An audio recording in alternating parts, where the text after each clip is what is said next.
Welcome, welcome. Good morning, good morning. It's Wednesday. It's hump day. Yes, it's Wednesday. It's raining. It's been raining. We are here in San Antonio, in Texas. And yes, the weather is a concern right now because of flooding.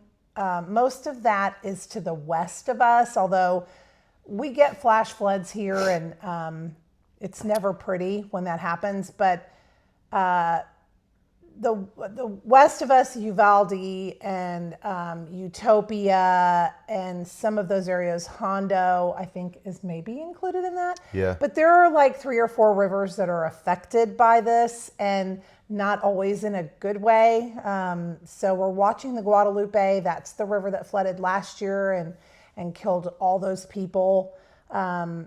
And we're watching it because our darling Paige is a activities leader at a camp up there. And so we're kind of just trying to keep our eye on things and make sure that she's safe. We're hearing that that's rising, but it's not rising 30 feet in 45 minutes rising. Right. This is very just different. kind of a steady one. Very, very different. So we're still having flooding, but it's not like that. Catastrophic, at least yet. Because we got another day or day and a half of this. We do. No, I think we actually have longer now. Really? If the gal, the meteorologist from Corpus is right. We can't refer to them as gals anymore. I can. I am a gal. But anyway, okay. So that's the weather. Hopefully it's nice. Oh, that's yummy. Hopefully it's nice where you are, nicer than all of this. But we even hadn't had bugs come in, except for the ones that are, what bugs? Don't touch your mic. The bugs that are on your shirt. I don't have any bugs on my shirt. This kind of looks like it's a microphone. No government entity is recording us, sweetheart. Yes, Cuckoo. out of the corner of your eye, it kind of looks like one. It's like, what's anyway, on my shirt? We have our cups this morning. They're going to think that these are the only cups that we have. I think this should just be a tradition. These just should be the cups that we use when we record. Chat? Yeah. Over coffee? Yeah. We ought to call it a coffee chat. We should. I think we do. Do we actually have anything to talk about today? We do. I mean, we're not supposed to talk about the weather as small talk anymore. That's also Are we done with small talk? Yeah, that's also something we're not supposed to do now. Okay. Was this from a work training video? No, this is from like an ad on a game that I play. Okay. Well, we're just gonna dismiss that. Don't say that. An ad I mean, they're very violent about it too. On a game that you play. Yeah. People won't take you seriously if you say stuff like that. So a couple other things. Oh, okay. We're getting to it. Yeah. So we came back from Disney and we still ate like we were at Disney, which was fun. But we also gained some weight, me especially. And I know it's all water, but I'm trying to get it off. So we're kind of back on our wagon. No more. And I have a video I need to edit. We made the Pop Century fruity shake, which was actually really, really good. Yeah. And I've got to edit it and post it. I think I was just going to do it as a short, but I think I'm going to try. I don't think it's going to make it into a short, but it's actually better than I thought it was going to be. It's good. Which I kept saying at Disney, Well, the thing is that when we were at Disney, at the resort, I wanted to get it. And that poor woman, she was already overwhelmed because there was a lot of people in there. I don't think she was where she's normally. No, she was not. When she was trying to explain that shake to me, I knew more about it than she did. Kind of got the impression she had never made it before. Yeah, so maybe had seen it made, but right. So I thought, well, okay, I think I'm just going to skip it. Yeah. And then Matt and I were sitting there, and we both just said, hey, you know what? We could make this at home. Let's take a picture of it. We could figure this out. And yeah, you can make it at home. It's a little complicated, but it's fun to do for like a one-time thing, I guess. I could possibly make it again. I mean, I You're still going have to the have syrups. to make it again for Miss Page. Oh, that's true. But in any case, we're back on our wagon. We are in our step bet. I don't know if you know anything about step bet, but it's basically where you bet against yourself. And it's an online thing. We've been doing that I personally have been doing it for like 2.5 years now, pretty consistently. Usually the steps, like the contests are about 6 to 8 weeks long. Sometimes they have shorter ones, like if you just need to kind of buckle down for a couple weeks. But most of the ones that we do are 6 to 8 weeks. And you are constantly, your steps consistently get more every time, just a little more. It's not anything like overwhelming or crazy. But so we're back with that. And it's a little lonely. Phoebe is here, and I think she's a little lonely too. But we're all a little lonely without our Paige. But she'll be back on Friday night, so we're excited about that. And we'll have a weekend. If the roads aren't flooded out. Does she go back on? So she'll go back on Sunday then. So we really only have one day with her, and she'll be doing laundry, I'm sure. But anyway, the other thing that we were talking, we thought might be of interest, might be of some help to somebody out there. So Phoebe is in what would be called a transitionary period as far as her education goes. So here in Texas, in San Antonio, in our school district, there is a program. So if your child has special needs, like they've got a 504, an IEP, and they have an intellectual disability or some other type of disability. I don't know what it all encompasses, but I know for Phoebe, she has an intellectual disability, she has autism, and so she qualified for this program. It is a center that is in the school district, and it basically is to train you for either volunteering or some kind of vocational skill for basically 3 to 4 years after you graduate high school. You can go to it until you're 22 legally. But that last year, she's 21, the last year of this program, they really want you to focus on transitioning out of the program. Now, if you can't, you can go the whole year, but they want to see your child out of the program typically by Christmas. And so we're working on that now. And what is that? The idea is 2 paths. One is during your 4th year, you get into a job that you have been training for the last 3 years. And if that doesn't work full time, then they have an opportunity to work with the individual to get to another job site or to do something different. You have a few months, you have the rest of their 21st year to work that out. Or I guess it's their 22nd year. But anyway. And then the other path, which is what Phoebe is on, is she's volunteering. She's been trained to volunteer at various spots. And, that's been kind of disappointing because you find out that they're not being trained to volunteer at these various spots with the personnel that's already there in these places, these institutions. And, one of them's Ronald McDonald House. That's probably the most famous one. Fisher House, right? No, they don't do Fisher House. Meals on Wheels. Meals on Wheels. And that one makes a little bit more sense as far as what we're about to say. You have to volunteer with the child, with your child. There's no because just dropping them off.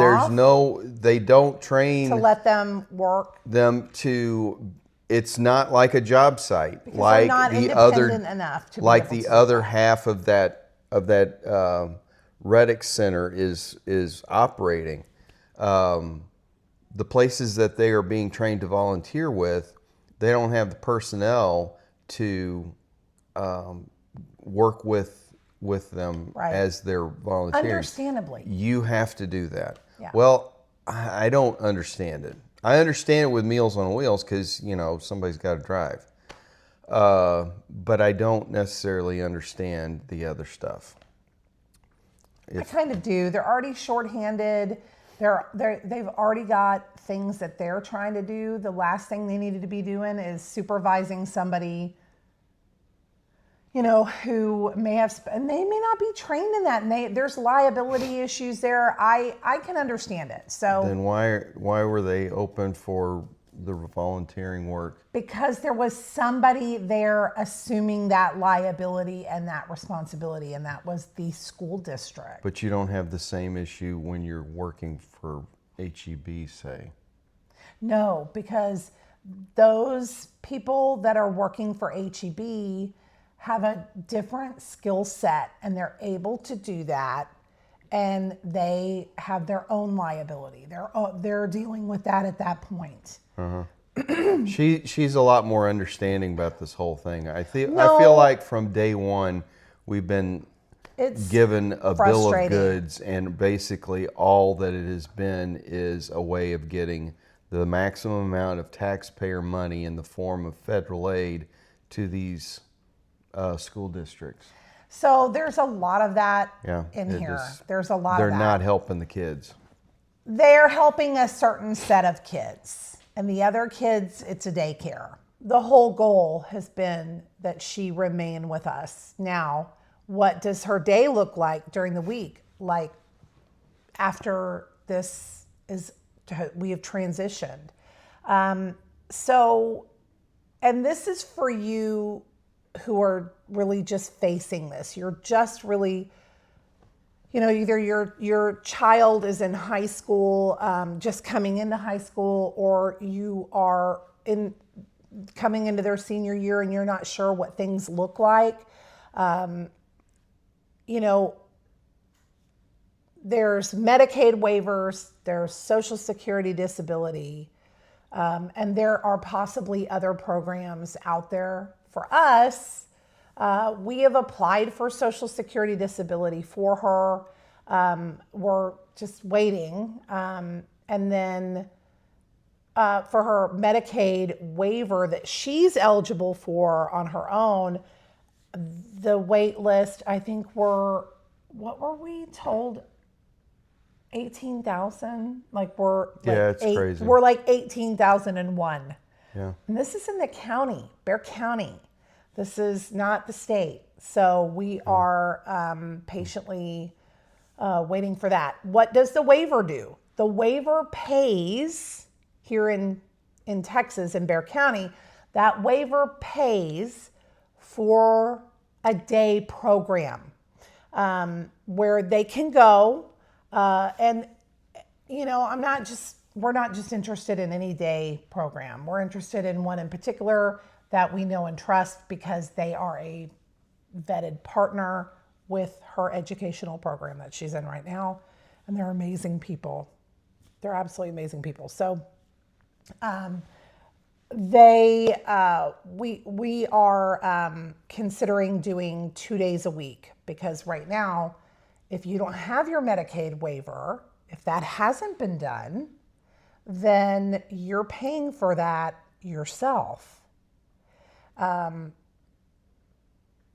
So that is a considerable cost. So that's just something, you have to think about. I wish I could send her 3 or 4 days a week, because I think she'd absolutely love it. It's from like 8:30 in the morning to 3 o'clock, I think, in the afternoon. It's like a school day. And there's so many things that they do. It is just an amazing program. But right now, it looks like 2 days a week is what we can do. And then the other days of the week, it's going to look a lot like, I would like to be able to volunteer with her 1 day a week. I think Yeah. that would be great if I can manage that. But the other days, she's going to be looking at basically what she does during the summer, which is she gets up, she makes her own breakfast, she will play in her room for a little bit. She often will play music in her room on her keyboard and then read, maybe watch a movie or a show, come down, make her lunch, make a sandwich. And then the rest of the afternoon, she usually is watching a movie or doing some kind of craft like puzzles or coloring or something like that that's crafty. And then she gets her iPad or iPhone at 3:30 until dinner. So she has about an hour and a half to 2 hours where she can just watch YouTube. And the books that she reads, it has to be something not usually her first choice. Right. And Because so, she'll pick like a Daniel Tiger book. because she really likes those books, and it's not like we have anything against that. But she can read really well. And so she's starting. She just finished the first book in the series, the Little House. The Little House series. Little House. So series. she read Little House in the Big Woods because, as you know, that's big right now. Netflix has basically redone it as a series, and I haven't watched it yet. I've heard really good things about it, so I'm kind of excited about it. But I would like for her to read the books first, and then we can jump into the series, or maybe just watch the old one. But so she does read. I don't think it's her favorite thing, but I feel like that's habit. The more you do it, the more you like it. So, but yeah, she's, if you're just jumping in with your high schooler and you just don't know what is happening, you're not alone. And there are disappointments along the way, but I think ultimately we knew this wasn't going to result in her having a college degree, or like there was no not disillusionment. There was no, the expectations. I think we just felt like. No, it was a constant disappointment. I know I'm sounding like a wet blanket, but she was making progress in certain subjects in school in elementary, because that was probably the best environment for learning for her. 100%. And as soon as she hit middle school, there was regression, and it was because they treated her that way. Instead of actually being on a third grade level, getting out of fifth grade in certain subjects, she essentially went into a daycare center, which we still are trying to grapple with. We don't understand why. We asked at the time, and I think it came down to the judgment of one person that was at the middle school that had a 30-minute interview with us, and we don't know why he placed her in the class. There were two classes, one where you were going to continue with on an academic course. So in middle which school, would get her into a job section in Redix, versus, good morning, we're just gonna try to teach her life skills. Yeah, so that's the morning, thing is Phoebe. in middle school here in Texas, at least in Bexar County, in our school district, in middle school, that's where they determine your fate, essentially.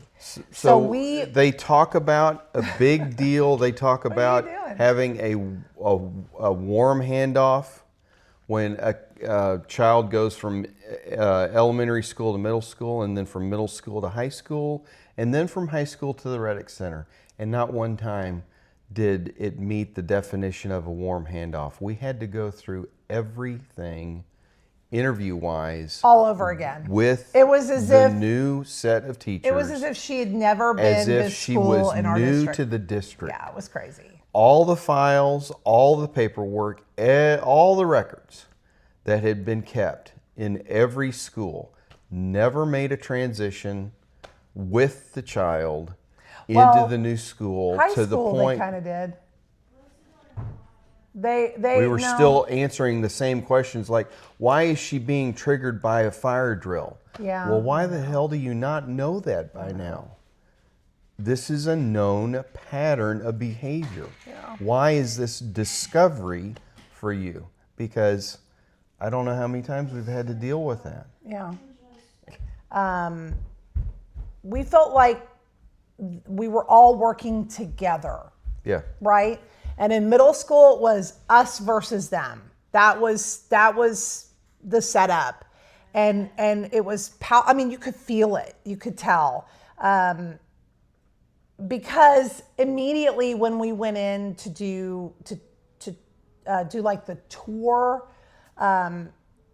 you could tell that the staff was defensive from the get-go. Like it was just like they were, or I guess I should say they were on the offense. Yeah. Constantly just trying, I mean, it was just weird. So yes, so in any case, she was injured.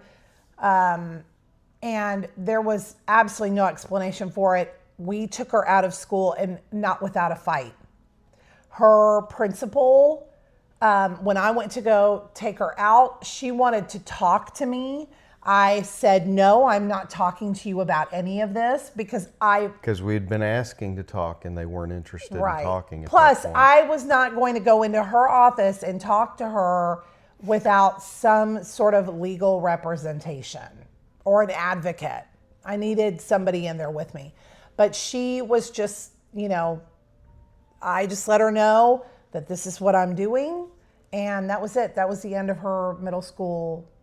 So when high school came around, the second half of 7th grade and 8th grade, it was homeschooling. Yeah. We did not have her in that middle school. But high school was a little bit different. So our expectations going into high school were altered at that point. We didn't feel like it was going to be, we just sort of knew what we were up against. But we also wanted to give her a chance. I know she missed some people. And because those people were going into high school, we wanted to give her a chance. Well, she did really well in high school. There were some times, that we had to go pick her up because she was having a really rough time. But overall, and that's when the pandemic happened. Yeah. So right, and so we lost response. Yeah. So we lost some time there, which of course did damage to everybody. Yeah. But you can just imagine what it did for any kid with special needs. I mean, it was bad. So, but she graduated. Did she get a high school degree? No. She got some kind of specialized degree. So technically, she's not ever going to be a high school graduate in that respect. It's a special, individualized educational program degree. So these are the things that you have to face. You have to,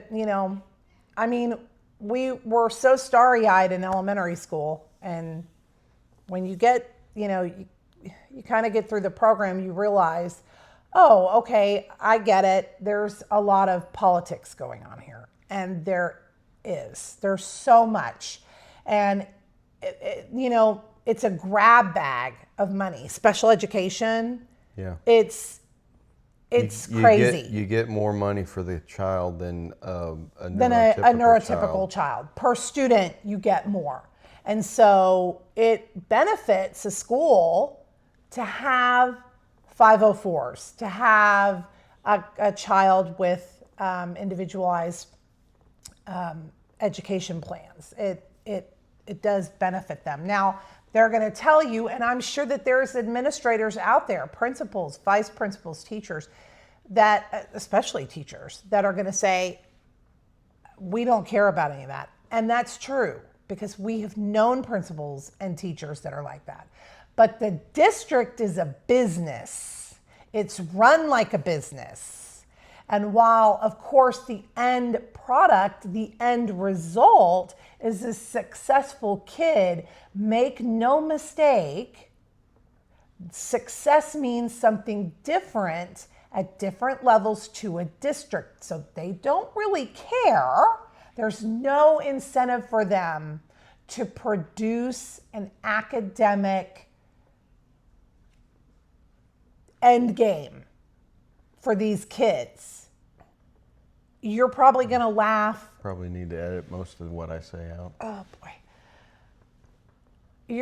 You're probably going to laugh when we tell you one of our kind of paths. So we have a couple different paths, but the one that seems to be a predominant path, or at least a very optimistic. It seems like an easier one. A lot of things, a lot of the infrastructure is already there. Yeah.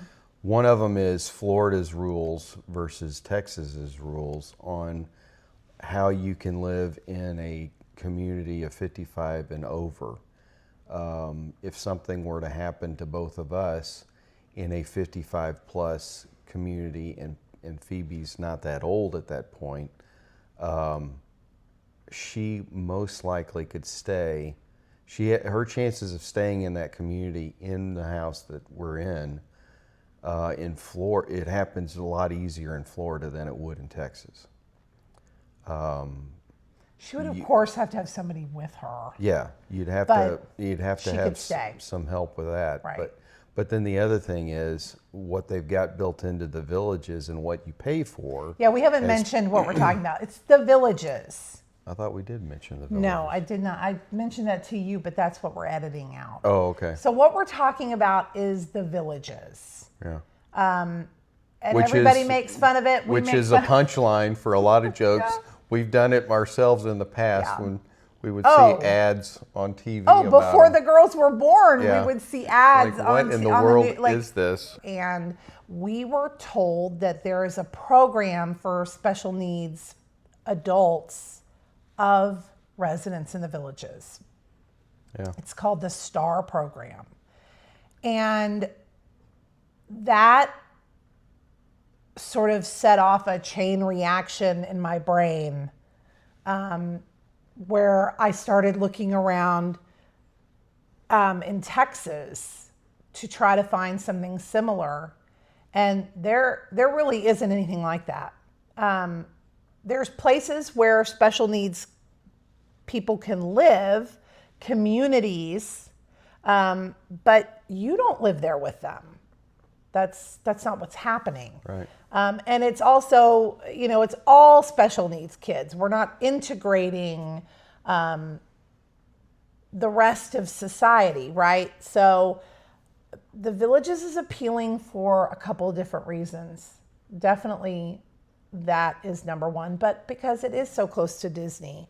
And we are Disney World fans. We love it. And Phoebe loves it. And Paige loves it. And it's one of those things where we could easily see being pass holders, we could easily see going down once a week, once every couple weeks, spending a day at a park, coming home, or going shopping at Disney Springs, all of the things. And, for as long as we want to live there. I mean, everybody talks about, well, that's where you're going to, what's the word that I want? That's like your last home. Well, it doesn't have to be. What if we don't like it? We move away or we move back to Texas. What, the villages? Yeah. I mean, it doesn't Oh, have wow. to be a final place. And Yeah. we are not They end necessarily... up buying, most people end up buying 3 houses in the villages No, anyway. we heard that. Have They you ever just heard kind of that? go from house to house to house. They move to their first house, and I guess they decide. I mean, what we have heard is that they upgrade. They move to a better Oftentimes, house. yeah, they want a third nicer. bedroom or a fourth bedroom. Right.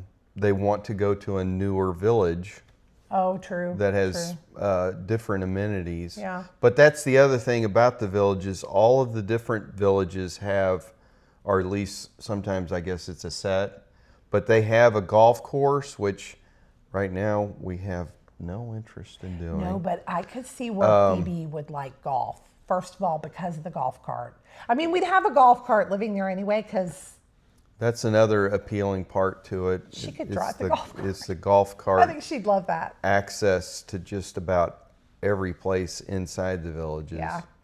And you don't really have to get on the road very often. You're usually on a multi-use Multimodal path or the golf cart. But there's swimming pools all over the place, and you are, because of your amenity fees, which seem pretty reasonable for the stuff that you get access to. Yeah. Yeah, there's a number of different activities that she could get involved in, and we wouldn't necessarily Right. have to kind of hunt them down like Right. we kind of have to here. Oh, yeah, we do. And I think that she would very easily make friends. I think that that would be a big thing for her too, because she doesn't look at age, right, as an inhibiting factor to making friends. And there's so many different clubs Yeah. and activities and just things to do in general in the villages that it has become more attractive to us, especially as we've gotten older. Look, I'm 55. Matt's, how old are you going to be in August? 50, 20, Thought 70? you were 39. What did we just see? We just saw, I'm not 55, I'm 25 with shipping and handling. Yeah, I'm 25 with shipping and handling. Yeah, I loved that. that was a great shirt. That really was. Are you going to be 59? 58. You're 58? I think I'm going to be 58. We're at the age where we have to do the math. Well, normally I say you're 3 years older than me, but I'm going to be 56 this year. Yeah, But I turned 56 after, like, yeah, yeah. yeah. I'm a little over 2 years. Just ignore us. A little Yeah. 2 years and change. Yeah, 2 years and change. That's right. So 5, 10 years away, I mean, we're going to be considerably older, right? Phoebe is going to be considerably older. And so our goals may be different at that time. But right now, it is looking, at least over the past few years, it has looked more and more like that is probably where we're going to end up. You know, something else could pop up and we would look at that. But a lot of things have to happen in between those dates. Work, parents, my sister, who is going to just be so mad at me if I move to the villages because she just moved back to Texas. So she's going to be like, where are you going? But they know. They kind of know that we're looking at that. There's just a whole bunch of things that have to happen in order for that to happen. So, Yeah. you know, we'll see. But that's kind of the way that that's set up, is you are ultimately going to be the one who has to make decisions. And we don't judge anybody that says, hey, I feel like my kid would thrive in a group home. We know someone back in Houston who did that. And that was the best scenario for their son because it just was perfect. And I think that there are cases like that where it is successful. But for us, I don't think it looks like that for Phoebe. So, and that's not a bad thing. Ultimately, I think it's good for everybody.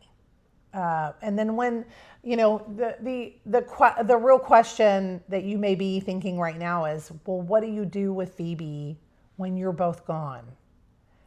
And that's a question that if you're a special needs parent, you are asking yourself daily. But I think that's all. Yeah, That's pretty all I much. want to talk about today.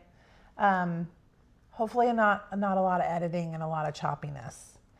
But I'm gonna go heat up my coffee, get some breakfast, And then I am going to go upstairs and start working. And I know you're going to be doing the same thing, but we hope that you have Yeah, I'm late for work.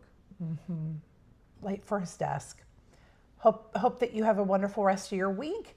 Please, definitely, if you've got questions, drop them in the comments. We would appreciate if you would like this video and subscribe to our channel if you would like to hear more about this situation or anything else we're doing. We would love that. But y'all have a great day. Cheers, Sunny. Happy Wednesday. Happy Wednesday.